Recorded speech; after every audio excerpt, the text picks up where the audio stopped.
Reka rero ntangire mbasuhuza mbabwira ni muraho.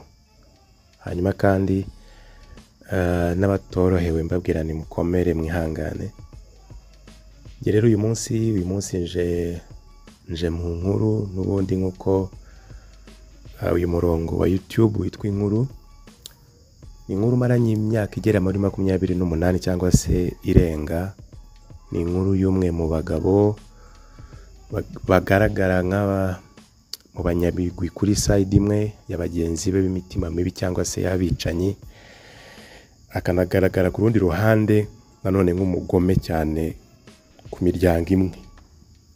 Uwo nta wundi ni Faustin Kayumba cyangwa se izina ryamamaye cyane nka Kayumba Nyamwasa. Kimwe mu bitumye mfata uyu mwanya cyangwa se mvuga iyi nkuru ni ibiganiro maze iminsi mbona ku ma YouTube hirya no hino akora n'abantu batandukanye, cyane cyane 11 n'ubundi rwanya ubutegetsi bw'u Rwanda cyangwa se ubuyobozi bw'igihugu cy'u Rwanda, nawe akajya muri position yo kuba yavuga nabi igihugu avuga yuko ashobora kuba yarwaniriye, nta nubwo ari ashobora kuba, kuko yari mu ngabo rwose zabohoye igihugu ndetse zanahagaritse jenoside yakorewe abatutsi. Ariko we mu mutima we ashobora kuba yaratandukanye. Buriya bajya bavuga yuko icyo uzaba cyo nta hantu wagihungira, nta hantu wagisigira. Koko ibyo yatangiranye nibyo byamugarutse, n'uyu munsi akaba atari mu gihugu cyangwa se akaba atari retired nk'abandi bose tuzi ba retired kandi bubashywe bafite amazina akomeye mu gihugu cy'u Rwanda. Muti rero iyo nkuru iteye ite? Ni inkuru yarwaje umuryango, ndavuga wanjye. Ni inkuru yarwaje abavandimwe. Ni inkuru yateye ibibazo bikomeye cyane mu muryango. Kayumba Nyamwasa mu biganiro amaze igihe akora nibyo byatumye ninyuka kuvuga ko naribajije, ariko se ibintu maranye imyaka yose bwo ndamutse mpfuye ntavuze ibi bintu naba ntarabivugiye iki? Nabifite abavandimwe 4 bose b'abasirikare, bose bakurikirana mu myaka. Ntabwo bari abasirikare batoya mu bya gisirikare cyangwa se mu marank. Uwarimo mutoya koko yari sergeant, ariko icyo gihe yari sergeant 94. Nekereza ko uyu munsi 2025 twinjiye 2026 yakaba yari undi muntu ufatika mu bazi bya gisirikare cyangwa se abaza ama promotions kono agenda, cyane ko muri bose bari baragerageje kuba bajya mu ishuri. Iyo numvise izina Kayumba Nyamwasa ncika intege muri ngewe, numva ko ubuzima burangiye, numva yuko nta ejo heza mfite cyangwa se habaho, cyangwa se uretse n'umuryango nkomokamo n'abankomokaho cyangwa n'abazankomokaho nta buzima. Yahereye kuri mukuru wanjye umwe, ubwo bose ndaje ndabatondekanya ndetse ndanamentioninga n'amazina. Mwe mwabanye nabo, mwe mubazi neza, mwe muzi imikorere yabo mu kazi, mwe mwarwananye urugamba rwo guhagarika jenoside, mwe mwarwanyanye mu rugamba rwo kubohora igihugu muri rusange. Usanga bazi wenda yaribazaga ati ese aba bantu bagira imiryango yabo irahari. Ariyo mpamvu navuyemo ndumwe nkavuga ni reka mvuge ndeke guceceka, n'ubundi ntawe mishiriye kuko sino kumuhishira, ahubwo nanone ntiyacecetse. Ibyo yakoze n'ibyamuhagije, n'ubundi aracyarwana intambara zo gusebya igihugu ndetse n'abayobozi bayoboye igihugu cy'u Rwanda. Uyu munsi muri 1994 rero mu kwezi kwa gatandatu bari mu gisirikare barabyumva uburyo urugamba rwari rumaze gusa nkaho rugenda rucogora. Jenoside yakorewe abatutsi nayo isa mwihagaze, ariko mu ntara zindi bakigenda bakuramo abasirikare bo mu ngabo zatsinzwe, bagenda bahunga, bagenda ari nako haba ubwicanyi mu turere dutandukanye. Ariko mu mujyi wa Kigali bisa nkaho byasaga nkaho byahosheje. Kayumba Nyamwasa rero ni umwe mu bantu bari baziranye, sinzi nimba yari afite indi mission, sinzi nimba abavandimwe banjye ari bo target yari yarashyize mu mutwe we mbere yuko ngira ngo anajoininga abandi mu rugamba rwo kubohora igihugu. N'umura nibaza impamvu kuki ari bo yishe bakurikirana, kuki ari bo yarwanyije, kuki ntabwo ndabona umuntu usobanura cyangwa se nawe ngo abe yansubiza. Ariko yenda nabibona nabimenya azansubize, umutima uzaruhuka, cyangwa se nanone nkomeze mbabarire kimwe, kuko ndabizi neza ko 90% atabyemera. Yenda amazina ye yavuga ati ndayazi, ariko ashobora no kuvuga ati sinjye, nkuko byakomeje kugenda biza n'ubundi. Batisiwe wasanga ari ibi n'ibi, ariko amakuru, ubushakashatsi no gushaka amakuru atandukanye kandi mu buryo bukomeye, umuryango uza gusanga ari Kayumba Nyamwasa watumariye abavandimwe. Mu mbabare ndasa nkaho nari ninze kuvuga izina ry'uwa mbere bamwitaga Ruraza Patrick. Ndizera ko mubabanye nawe iryo zina murizi, kuko n'umwe mu basirikare binjiye mu rugamba rwo kubohora igihugu. Nawe ari officer, yari second lieutenant, ndibaza icyo gihe yari lieutenant. Urugamba rurangiye muri 1994 uko nabwiraga, yari muri gendarmerie, ariko ntiyagira amahirwe. Kayumba ntiyamuheza amahirwe yo kubyina intsinzi. Kayumba ntiyamuha amahirwe yo gutahura ababyeyi, amenya aho bari. Ntiyamuha amahirwe yo kumenya ko abo yaraje aje gutabara mu gihugu cy'u Rwanda ko hari uwarokotse cyangwa se bose bashize.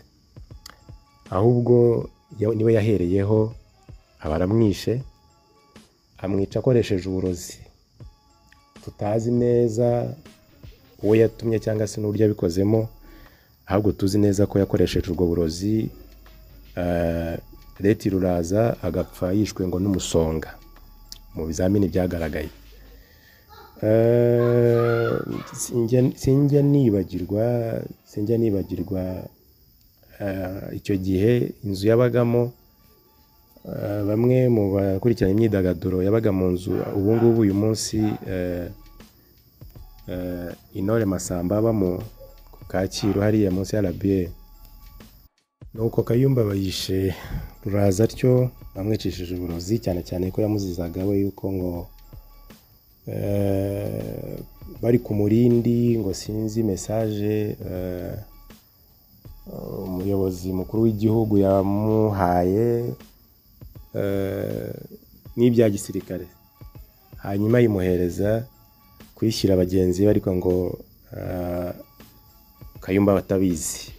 Yumva ko yenda uburyo yamubonaga cyangwa se uko bari yaramuzi, atekereza ko hari uko bizagenda.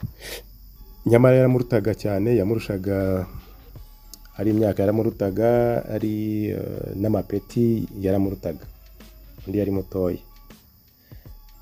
Uwa baramugaritse nyuma muri 98 mu kwezi nyirango kwa munani, batari mu kwa 9. Nibwo icyo gihe yari Army Chief of Staff Army. Afata witwaga Rangira, Sergeant Rangira. Nawe ndabizi neza ko hari amazina amwumva cyangwa se ashobora guhita amwibuka. Amuhereza gufata ngo zimwe mu mfungwa za gisirikare zari zarafatiwe ku rugamba zari mu mujyi wa Kigali. Amubwira yuko ngo azishyira modoka akazitwara mu ntara ubu ngubu ngira ngo y'Iburengerazuba, ni muri Nyamagabe hahoze hitwa Gikongoro. Undi mu gutwara abasirikare nk'uko yabitumwe yatezwa mbushi ya modoka iraswa nanone ku itegeko rya Kayumba Nyamwasa wari umuyobozi mukuru w'ingabo icyo gihe, ari wimukiye umunsi twita CDS. Arasiribanganya, mbese birarangira bava ku isi. Ntiyavuga ati uyu muryango ndawushegeshe cyangwa se uyu muryango nkumereye nabi,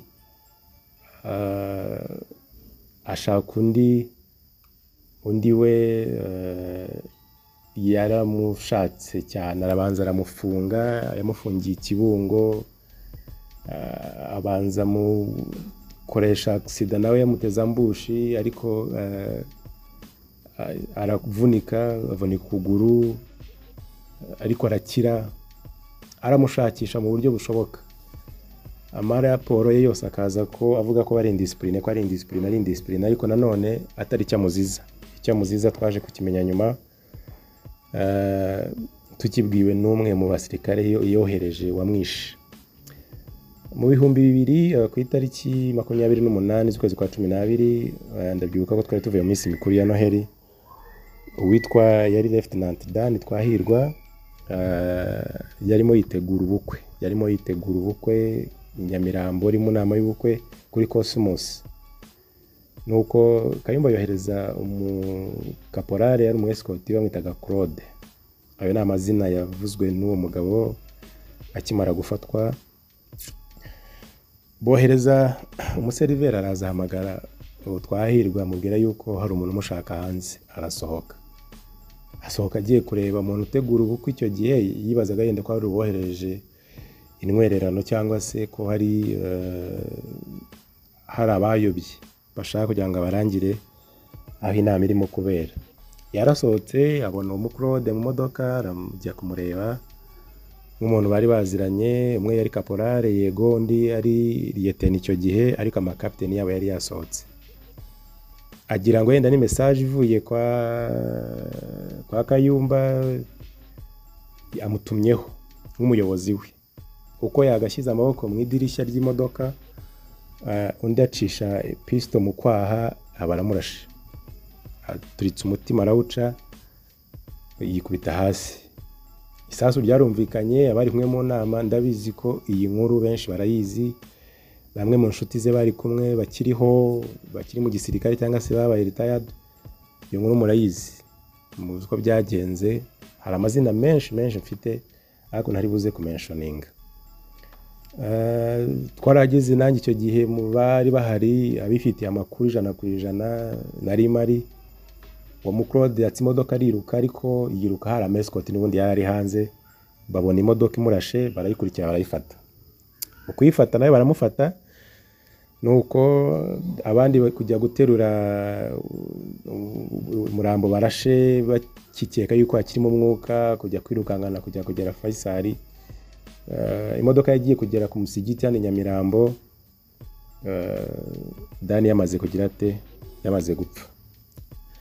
Leti abagiye atyo. Noneho uwo twafashe ubusobanuro yaje gutanga icyo gihe, yavuze yuko ngo Kayumba ari wamutumye ngo amwice, ngo kubera yuko ngo yumvise atari namufashe cyangwa se namubonye, ati numvise yuko yavuganaga ngo n'umugore wanjye, ngo bashobora kuba ari inshuti.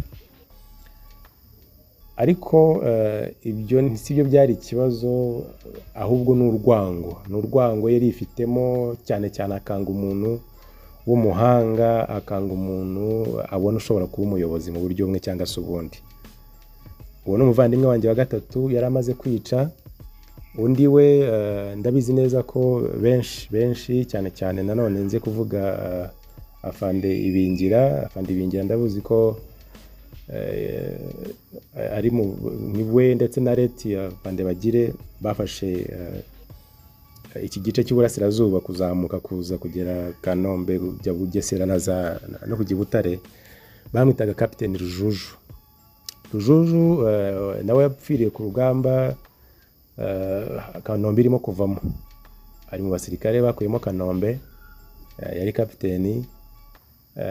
nawe aza kuraswa na mugenzi we bari kumwe ariko ku itegeko nanone rya Kayumba, ku itegeko rya Kayumba, kubera ko ngo ubwoko bwe ngo bwari ubwoko ngo bufite ngaho buhuriye, ibintu nk'ibyo ngibyo.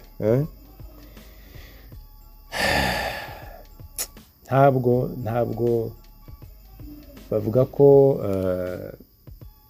ni byiza yuko umuntu avuga, ariko nanone bikaba byiza cyane guceceka. Ariko iyo ubona umuntu agerageza kwangiza isura, agerageza kwica igihugu, agerageza kwerekana ubuyobozi bw'igihugu ko ari bubi, ashobora kuba ari mwiza, ibyo ngibyo ntekereza neza yuko hari imiryango myinshi uretse uwanjye, hari indi miryango yindi myinshi izi neza ubugome, izi neza ubwicanyi yagiye akorera bamwe mu bavandimwe, ababyeyi ndetse n'inshuti z'iyo miryango. Iki ni kimwe mu biganiro cyangwa se ni bamwe mu bantu mvuze bazwi, bari abasirikare babanye na Kayumba, yabereye abayobozi, ariko agenda yica umwe ku wundi, umwe ku wundi, umwe ku wundi, umwe ku wundi, kugeza aho atorokeye. Kayumba Nyamwasa uyu munsi tuvugana yeka neza yuko yabyaye, afite abana, afite umuryango. Amaraso y'abavandimwe bacu, amaraso y'ababyeyi bacu, koko nimba ijuru ribaho, nimba Imana ibaho, mbere yuko imwakira izabanza ireke hagira ibibazo tubanza kumubaza kugira ngo imitima yacu iruhuke, tumubaze abacu, tumubaze icyo yabahoraga, kubera ko izi ni inkuru duhagazeho tuzi neza, si inkuru twumvishe, ni inkuru dufitiye amakuru kandi ahagije. Rero niwe Kayumba, niwe mwicanyi, niwe uyu munsi urimo gushinja u Rwanda ndetse n'ubuyobozi bw'u Rwanda. Tukaba dusaba leta cyangwa twasaba leta kugira ngo ayo maraso yose, abo bantu bose, abo bavandimwe n'inshuti, ngiye nshobora kuba ninyutse kuvuga, ariko hari abandi benshi badafite yenda naho bavugira. Tukaba dusaba leta ko mu byashoboka byose Kayumba nk'uko tubona abandi bataha baje gufungirwa mu gihugu cy'u Rwanda aho ibyaha bakoreye byabereye, nawe yazanwa. Iki ni kimwe kiganiro nkoze, ariko mbabwira yuko ubu ngubu uyu munsi ni ikiganiro cya mbere mvuze kuri Kayumba. Hari ibindi bitandukanye, hari ibindi bigiye kuza kandi byikurikiranye. Mugire Imana kandi murakabaho.